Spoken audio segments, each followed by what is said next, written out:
Good morning, children. Here we are continuing with your second chapter, Lost Spring, which is written by Anise Chung. And in the previous day, we have discussed the first part of the chapter, where we come to know in this writer's story that how the child labor is prevalent in India and how these children led a very miserable life, and this due to this exploitation which they goes through in their childhood results in the loss of their childhood and innocence and education.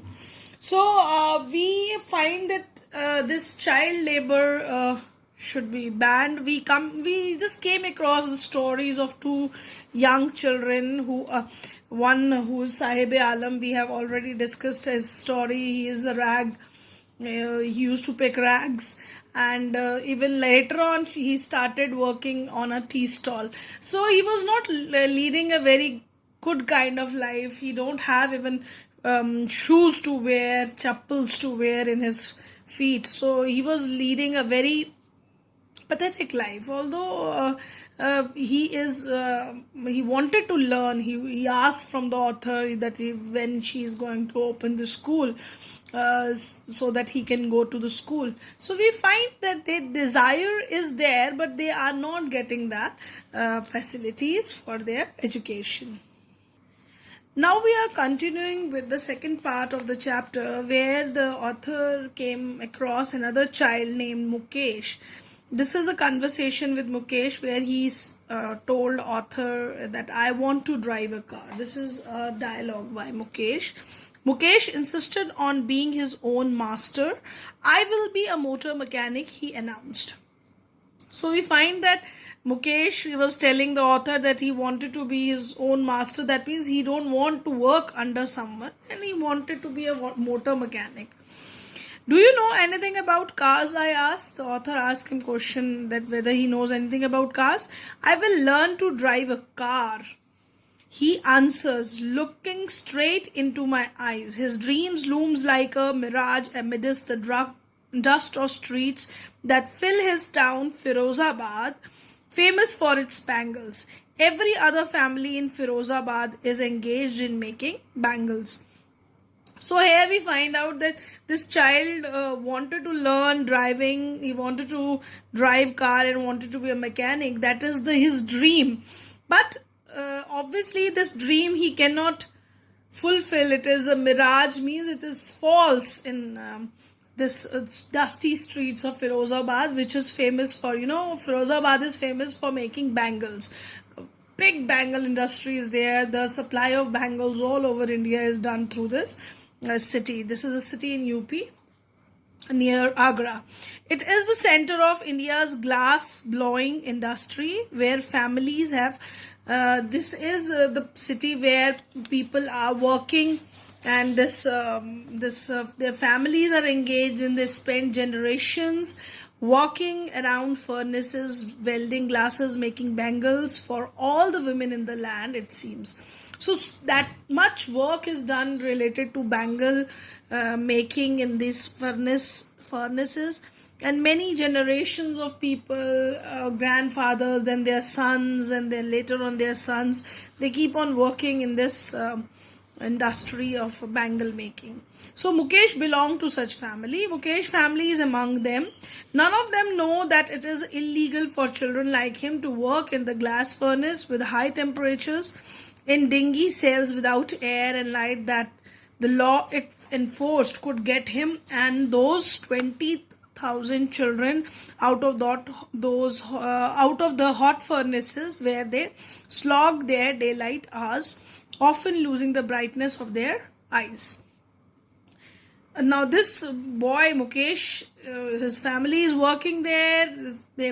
Although they are not aware of this fact that this kind of child labor is banned in India, and they shouldn't work in such kind of atmosphere with high temperature furnaces and glass furnaces and dingy cells. Dingy cells refers to very dirty and dark kind of atmosphere these places are having.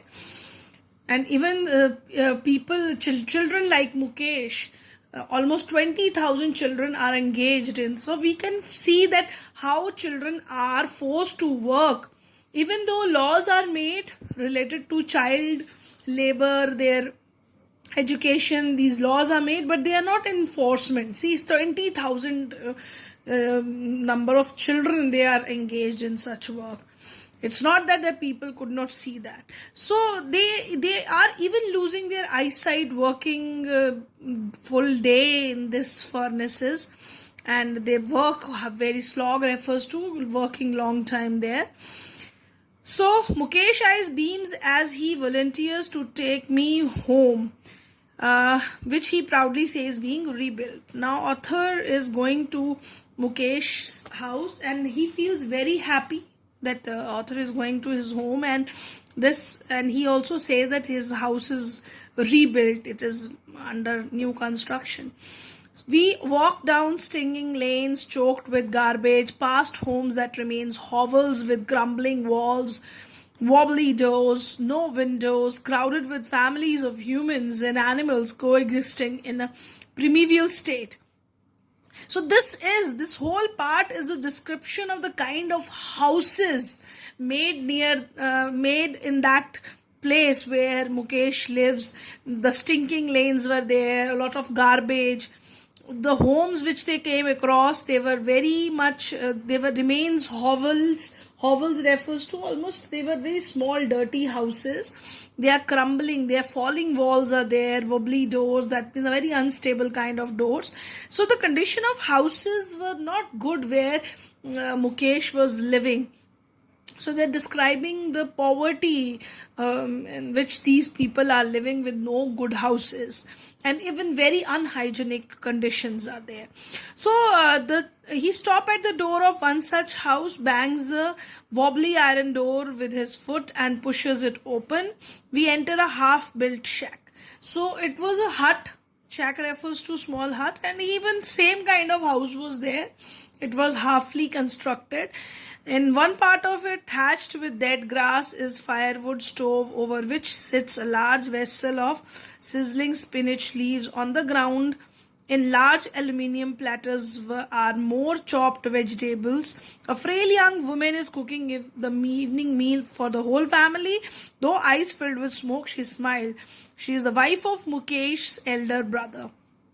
So here the author describes that this is the house where one side they used to cook the food, and big aluminium vessel she was cooking something. She was a wife, young girl is there, and she was cooking. Young woman is there, and she was a wife of Mukesh's elder brother, and she's give a smile looking at the author, and this tells us, not much older in years, she has begun the command respect as the Bahu, the daughter-in-law of the house, already in charge of 3 men, her husband Mukesh and their father. When the older man enters, she gently withdraws behind the broken walls and brings her veil close to her face. As custom demands, daughter-in-laws must veil their faces before male elders. In this case, the elder is an impoverished bangle maker. So this is a kind of tradition. Mukesh's elder brother's wife was taking care of the family members, all the 3 male members, Mukesh's elder brother and his father. And this is the kind of tradition is in India, that women, they have to cover their faces when they come in front of the elderly male members of the family. So this is followed in their family also.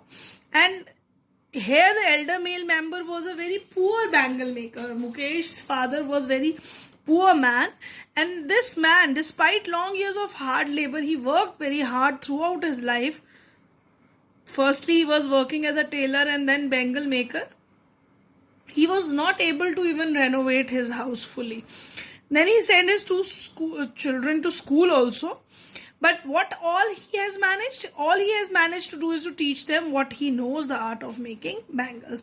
So, but they were again pushed to that same kind of profession, that is bangle making, what he could teach his children.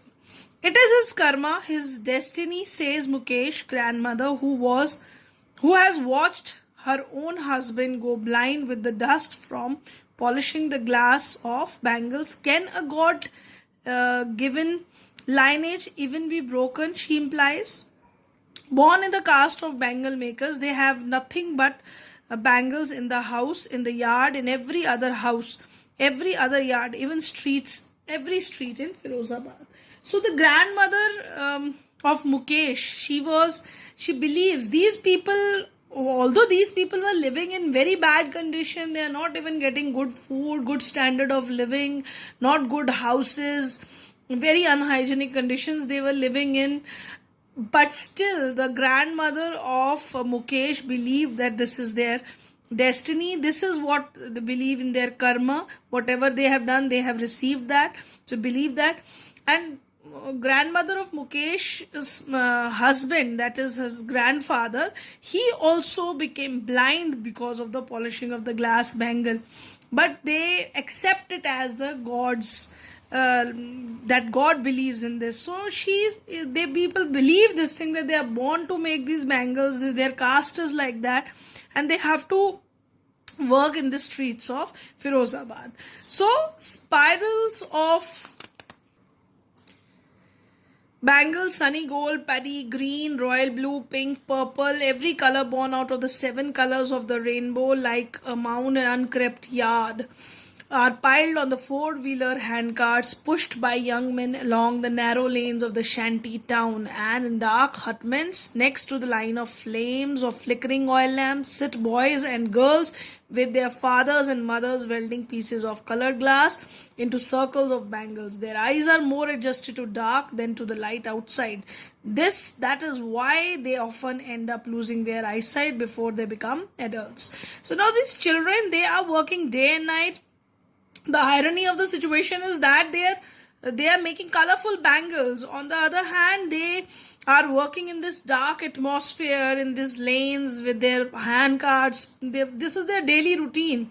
And these boys and girls, they are sitting with their parents in this area, in the dark lamps, and these lamps which are burning there, and in this darkness they are working during the whole day. And before they become adults, their eyesight is gone. So see the harsh conditions these children are bearing on them, and even physically they are they are made handicapped because they become blind, they're blind or maybe partially blind when they become adult. So this is really a very bad condition they are living in, ignorant of this fact that they are living that bad condition. Now, author is telling us about another girl, Savita. She is a young girl in a dark pink dress, sits alongside an elderly woman soldering pieces of glass. As her hands move mechanically like the tongs of a machine, I wonder if she knew the sanctity of the bangle she helped make. It symbolizes an Indian woman's suhag, auspicious in marriage. It will dawn on her suddenly one day when her head is draped with red veil, her hands dyed red with henna, and red bangles rolled onto her wrist. She will then become a bride like the old woman beside her who became one many years ago. She still has bangles on her wrist but no light in her eyes.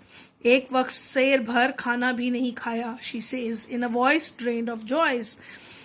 She has not enjoyed even one full meal in her entire lifetime. That what she has reaped, her husband, an old man with a flowing beard, says, I know nothing except bangles. All I have done is make a house for the family to live in. So that is what the condition of this young girl, Savita. She is also working with an elderly woman sitting by her side. She's so ignorant of she don't even know the sanctity of the bangles. Sanctity refers to the sacredness of bangles, which is, bangles are very sacred in India. Women consider it as the symbol of their suhag, and one day it will dawn on her, means she is also coming to know about this young girl Savita. When she will get married, veil would be put on her head, mehendi, henna she is going to put on her hand, and this kind of, one day she is also going to get married, just like the old woman who is sitting by her side. Many years back she might also get married, and still bangles are there in her hands, but that light from her eyes is missing, that liveliness, because they are living a very dull kind of life continuously, year after year, generation after generation, they are living like that. And this woman, elderly woman, who is telling the author that they don't even get proper meal throughout their life. She has never eaten food with full stomach, full meal entire, she had not even enjoyed. And her husband is completely satisfied making a shelter, at least for his family. He is satisfied with this. Hearing him, one wonder if he has achieved that many have failed in their life. He has a roof over his head. Obviously, a man who lives in the surrounding where people don't even have the house to live in, so he's feeling very satisfied that at least some shelter is there over his head. The cry of not having money to do anything except carry on the business of making bangle, not even enough to eat, rings in every home. The young men echo the lament of their elders. Little has moved with time, it seems, in Firozabad. Years of mind numbering toil have killed all initiatives and the ability to dream. So these people were just crying that money is not there. They are just going on with this making of bangles business, but they don't even have food to eat. But these people keep on saying this thing. They're lamenting all this, that their elders have. These young people were also lamenting the same way the elderly were lamenting, but they were not. Nothing has changed in this place because the year after year the same kind of continuity is there. No development, no good standard of living these people have developed. Why not organize yourself into a cooperative? Now the author suggests them. I asked a group of young men who have fallen into vicious circle of middlemen who trap their fathers and forefathers. So this author wanted to talk to these young men that why you people are not working in cooperatives. Cooperatives are the kind of societies made. In this, they get proper wages, proper sanitized conditions, proper living. They should be provided by the workers, factory owners, those who are making the bangles. So they should be provided such conditions. But when the author asked them, these men were trapped by the middlemen. Even their fathers, forefathers, they were there like that. Even if we get organized, we are the one who will be hauled by the police, beaten and dragged to jail for doing something illegal. So these people responded to author that the administration is also not cooperating with them. Police used to beat them, drag them into jail for doing something illegal. That kind of blames are put on them if they started working for making cooperatives. There is no leader among them. No one could help them see things differently. Their fathers are the tired as they are. They talk endlessly in spiral that move from poverty to apathy to greed and to injustice. Now this is the way their life keeps on moving. There is no leader among them. Nobody is there to guide them. Their fathers were very tired, and these young people are tired as well. And they go on talking about their poverty. They talk about the greed of the people. They talk about they know that the injustice is done to them, but they do nothing about it. Listening to them, I see two distinct worlds. One of the family caught in the web of poverty, burdened by the stigma of caste in which they are born. The other, a vicious circles of the sahukars, the middlemen, the policemen, the keepers of law, the bureaucrats, and the politicians.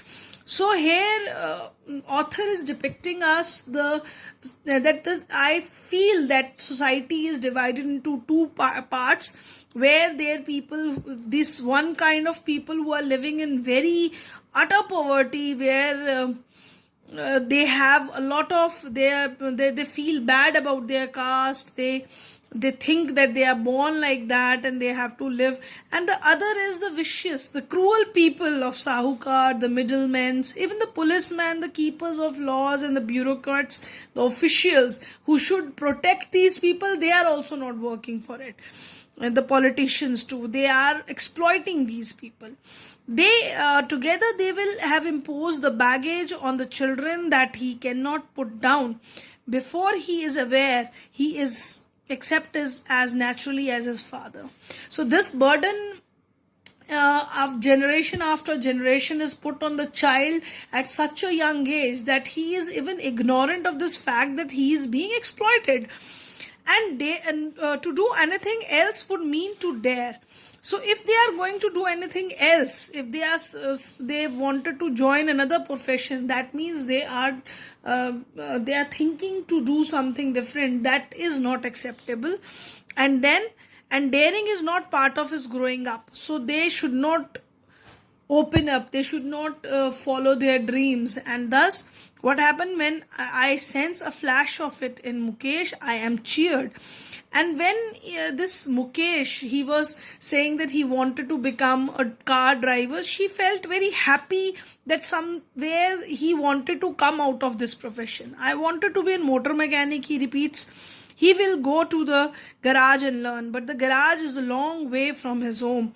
I will walk. So this long way here depicts, author is trying to say that he has to break the society rules to come out of that profession. But still he said, I will walk. He insists, do you also dream of flying a plane? He is suddenly silent. No, he says, staring at the ground. In his small murmur there is an embarrassment that has not yet turned into regret. He is content to dream of cars that he sees hurtling down the streets of his town. Few aeroplanes fly over Firozabad. So this is what author is trying to say, that this child has not a very big dream, but still he wanted to come out of that very bad condition they are living in. And when the author asked him that, do you want to fly planes? So he didn't respond to that, because this child, at least whatever he is doing presently, he knows that is not that good, and he can live a better life by being a mechanic or something. So still he is coming out of that, and that he's embarrassed when the author asked her about flying the planes. But he was not regretting his dream, that small dream he is seeing of learning a mechanic work or some other work. So that and the last line depicts that he is confined to his dreams of driving cars or repairing a car. But the author says, ending up with it, that he has seen the cars moving on the street, he is familiar with it, and he don't want to talk about the planes. So here, through this story, we come to know that this lost spring is the story which is associated. Spring here depicts the childhood of children which is lost somewhere.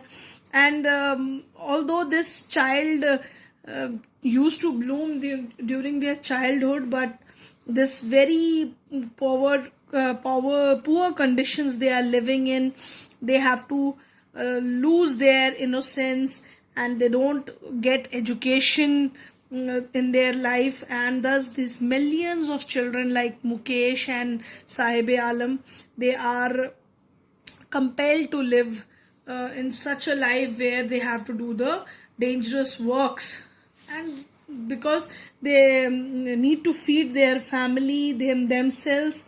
So this child labor is depriving the blessing of childhood for these children. They lost their childhood somewhere.